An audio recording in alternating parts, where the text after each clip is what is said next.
स्वागत है आप सभी का बुक ऐप कॉर्नर पर, जहां पर हम डेली डिस्कस करते हैं वोकैबुलरीज के एक प्रैक्टिस सेशन को। इस सेशन में हम डिस्कस करते हैं synonyms, एंटोनियम्स, one word substitutions, idioms and phrases, phrasal verbs, fixed prepositions और इनसे रिलेटेड जितनी भी इंपॉर्टेंट वोकैबुलरीज हैं उन वोकैबुलरीज को भी हम इस प्रैक्टिस सेशन में डिस्कस करते हैं। तो चलिए आज के इस प्रैक्टिस सेशन को स्टार्ट करते हैं। आज का जो हमारा पहला क्वेश्चन है वो है फाइंड द सिनोनियम्स ऑफ डलकेट। हमें डलकेट का सिनोनियम फाइंड करना है। देखिए डलकेट का मीनिंग देख लेते हैं। देखिए डलकेट का मीनिंग क्या होता है। डलकेट का मीनिंग होता है जब कोई आवाज़ या कोई आवाज़ जो सुनने में हमें अच्छी लगती हो, सुरीली लगती हो और मधुर लगती हो, ऐसी आवाज़ को हम क्या बोलते हैं, डलकेट वॉइस बोलते हैं। तो डलकेट का मीनिंग क्या हुआ आपका, सुरीला हुआ, सुरीला हुआ, मधुर हुआ। जैसे आप एग्जाम्पल हो सकता है इसका डलकेट वॉइस। कोई आवाज़ है जो हमें सुनने में अच्छी लगती है, क्या कहलाती है वो, डलकेट वॉइस कहलाती है, आपकी सुरीली आवाज़ कहलाती है। इसका सिनोनिम्स देख लेते हैं। इसके सिनोनिम्स क्या क्या हो जाएंगे आपके। सिनोनिम्स हो जाएंगे आपके हनीड हो जाएगा, पहला तो हनीड हो जाएगा, मेलीफ्लुअस हो जाएगा, आपका स्वीट हो जाएगा। ये इसके सिनोनिम्स हो जाएंगे। ऑप्शंस देख लेते हैं। हमें ऑप्शंस में हमें क्या क्या दे रखा है। देखिए ऑप्शंस नंबर ए हमारे पास है, ऑप्शन ए हमारे पास है, स्वीट दे रखा है। देखिए स्वीट का मतलब ही हमारा पहला मधुर होता है, मधुर या मीठा होता है। हमारा पहले ही ऑप्शन यहाँ पर करेक्ट हो जाएगा। डल आपका नीरस होता है, हार्ड आपका कठोर होता है और सोर आपका खट्टा होता है। तो हमारा ऑप्शन नंबर ए यहाँ पर करेक्ट हो जाएगा। हम हियर, देखिए डिफरेंस है यहाँ पर हियर और लिसन के बीच में। इस डिफरेंस को भी हम देख लेते हैं। देखिए दोनों का मतलब क्या होता है, दोनों का मतलब यहाँ पर सुनना होता है। दोनों का जो हिंदी मीनिंग निकलता है वो सुनना निकलता है। लेकिन आपको पता होना चाहिए आपको कब लिसन का यूज़ करना है और कब हियर का यूज़ करना है। देखिए लिसन का यूज़ हम तब करते हैं जब हम इंटेंशनली किसी चीज़ को सुनना चाहते हो, केयरफुली हम किसी चीज़ को सुनते हैं तो हम उस जगह पर हम लिसन यूज़ करते हैं। और जब हम कोई सडनली कोई चीज़ हमारे कानों में सुनाई देती है या ना चाहते हुए भी हम कोई आवाज़ हम सुन लेते हैं तो उस आवाज़ को हम हियर कहते हैं। देखिए हियर का यूज़ हम कॉल पर या फ़ोन की पर जो हम वॉइस सुनते हैं किसी की, तो उसके लिए भी हम हियर का यूज़ करते हैं। फ़ोन और कॉल के लिए भी हम हियर का यूज़ करते हैं। कुछ एग्जांपल हैं, एग्जांपल के थ्रू आपको अच्छा समझ में आएगा। देखिए सडनली, आपको मैंने अभी बताया था सडनली जहाँ पर हम मतलब अचानक से कोई आवाज़ सुनाई दे, हम वहाँ पर क्या यूज़ करेंगे, हम वहाँ पर हियर का यूज़ करेंगे। Suddenly I hear a noise. देखिए केयरफुली है अगले सेंटेंस में। केयरफुली मतलब ध्यानपूर्वक या इंटेंशनली हम किसी चीज़ को सुनना चाहते हैं तो हम वहाँ पर लिसन का प्रयोग करेंगे। आई लिसन, यहाँ पर क्या आ जाएगा आपका, लिसन आ जाएगा। I listen very carefully to what he said. देखिए नेक्स्ट है हमारे पास the line is very bad. देखें यहाँ पर फ़ोन कॉल्स की बात हो रही है, उस नेटवर्क की बात हो रही है। जो नेटवर्क था, जो लाइन थी वो बहुत ख़राब थी। I can not here you. आपको मैंने बताया फ़ोन कॉल्स के लिए आप हियर का यूज़ करेंगे। देखिए नेक्स्ट है हमारे पास he was listening to music. यहाँ पर क्या हो जाएगा आपका, लिसनिंग हो जाएगा, लिसनिंग और लिसनिंग के बाद टू भी आएगा। देखिए लिसन के बाद अगर कोई ऑब्जेक्ट आता है, लिसन के बाद डायरेक्ट कोई ऑब्जेक्ट आता है तो उस ऑब्जेक्ट से पहले हम फिक्स्ड प्रीपोजिशन टू का यूज़ करते हैं। तो यहाँ पर ये सेंटेंस क्या हो जाएगा, he was listening to music. तो ठीक है, नेक्स्ट देख लेते हैं। आपका क्रैकेट साउंड है। देखिए पटाखों की आवाज़ कैसी आती है आपकी, अचानक सी आती है, तो यहाँ पर क्या हो जाएगा आपका, हियर हो जाएगा। और नेक्स्ट है हमारे पास कैन यू हियर मी। यहाँ पर देखिए फ़ोन कॉल पर कोई व्यक्ति है, वो पूछ रहा है क्या आप मुझे सुन सकते हो, तो यहाँ पर क्या आ जाएगा आपका, हियर आ जाएगा। आई होप आपको हियर और लिसन के बीच में ये डिफरेंस आपको समझ में आया होगा। नेक्स्ट टाइम आप ध्यान रखेंगे कि आपको कहाँ हियर का यूज़ करना है और कहाँ आपको लिसन का यूज़ करना है। देखिए नेक्स्ट क्वेश्चन है हमारे पास, find the synonyms of indictment. Indictment का हमें सिनोनिम फाइंड करना है। देखिए इंडिक्टमेंट का अगर मैं आपको डायरेक्ट मीनिंग बताऊं, इसका डायरेक्ट मीनिंग निकलता है आपका कलंक, कलंक या दोष, इसका डायरेक्ट मीनिंग निकलता है। और बाकी जो इसका मीनिंग होता है वो इसका मीनिंग होता है औपचारिक, औपचारिक अभियोग, औपचारिक अभियोग पत्र होता है।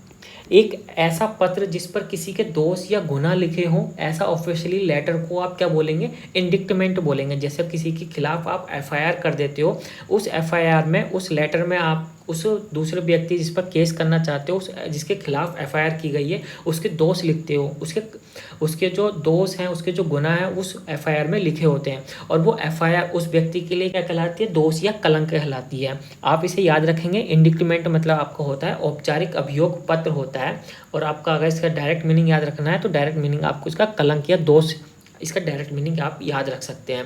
देखिए ऑप्शन देख लेते हैं हमारे पास। ऑप्शंस क्या क्या है। ऑप्शन नंबर ए हमारे पास है रिवलेशन। देखिए रिवलेशन का मतलब होता है प्रकटीकरण या रहस्य को उजागर करने की क्रिया आपकी क्या कहलाती है, रिवलेशन कहलाती है। किसी के जो रहस्य हैं, किसी के जो सच हैं वो आपने उजागर कर दिए, उस क्रिया को आपको क्या बोलते हैं, उस क्रिया को हम बोलते हैं रिवलेशन।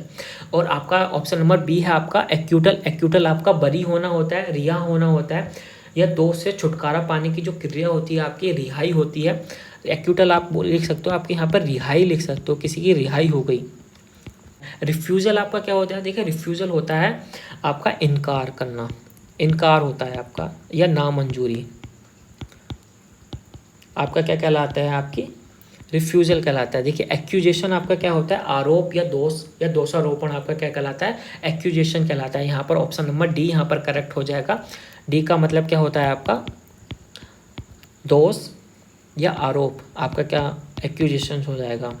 तो यहाँ पर ऑप्शन नंबर यहाँ पर डी हमारा करेक्ट हो जाएगा। नेक्स्ट क्वेश्चन देख लेते हैं। देखिए नेक्स्ट क्वेश्चन है हमारे पास इलिगेंट है। देखिए इलिगेंट का मतलब होता है, इलिगेंट का आप बोल सकते हो मनोहर या आकर्षक या आप शोभनीय बोल सकते हो, जो अच्छा दिखता हो, हैविंग अ गुड और अट्रैक्टिव स्टाइल हो जिसके अंदर।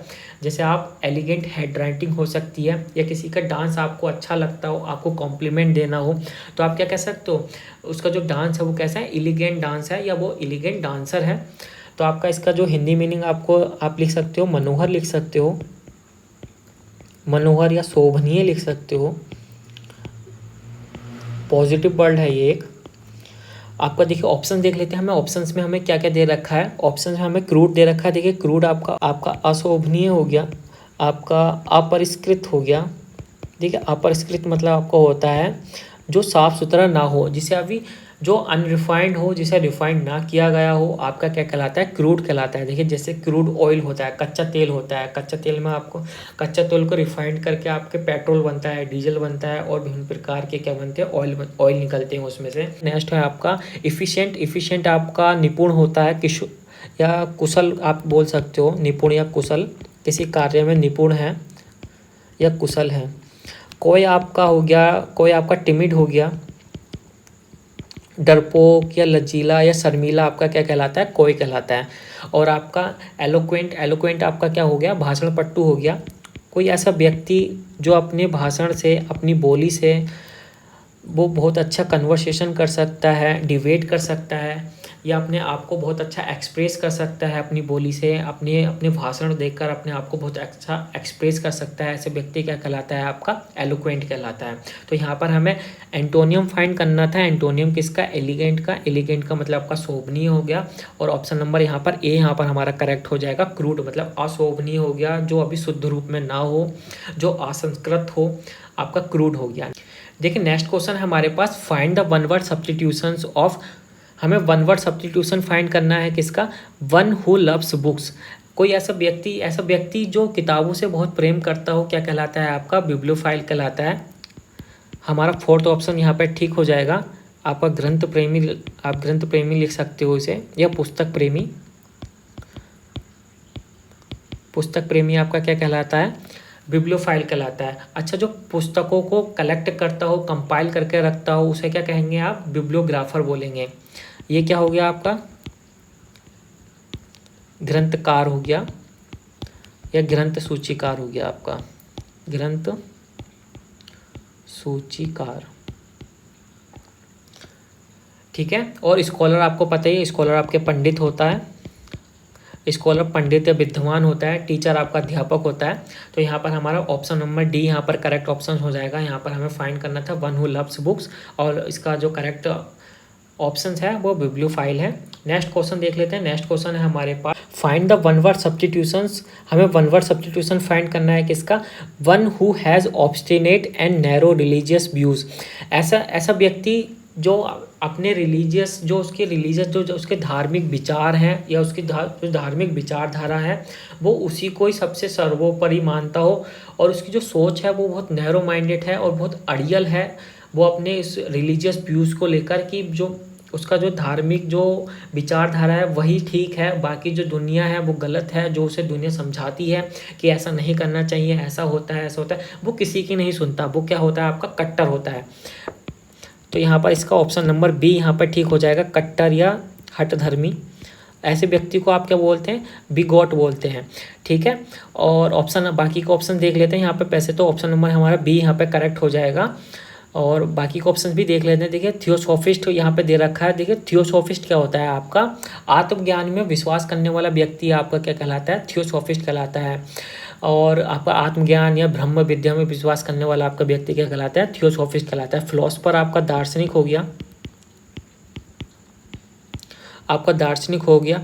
और थियोलॉजियन आपका क्या कहलाता है, थियोलॉजियन आपका कहलाता है धर्मशास्त्री। थियोलॉजियन आपका क्या कहलाता है, धर्मशास्त्री कहलाता है। A person who studies religions and believes आपका क्या हो गया, थियोलॉजियन हो गया। आई होप गाइस आपको वोकैबुलरीज का ये प्रैक्टिस सेशन अच्छा लगा होगा। डेली वोकैबुलरीज के प्रैक्टिस करने के लिए आप हमारे चैनल को सब्सक्राइब कर सकते हैं।